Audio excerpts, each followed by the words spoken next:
Skoda Vision X is our newest and smallest family member of our SUV palette. That's why it's very fresh and compact. You can see these generous volumes where we have beautiful game of light and shadow, and the car appears like a dynamic sculpture. The front is very upright, which gives the car robustness and agility. The most dominant is the grille, which is made out of the crystal and is lighting and highlighting our history and heritage. And this is my favorite part of our concept.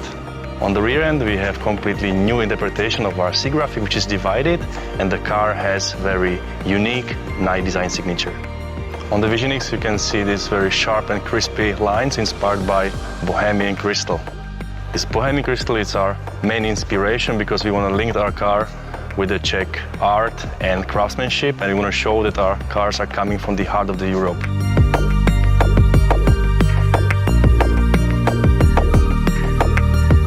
The interior picks up from where the Vision E left it.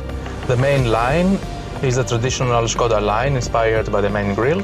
The interior is still very wide, symmetrical and open to the passengers. The ambient light of the car is quite unique as well. It has the same triangular theme as the exterior. The seats are also sporty and quite open. Also, the interior is full of simply clever ideas to emphasize practicality as an additional emotional value. The middle console has a special illumination which emphasizes the energy flow from the front to the back of the drivetrain.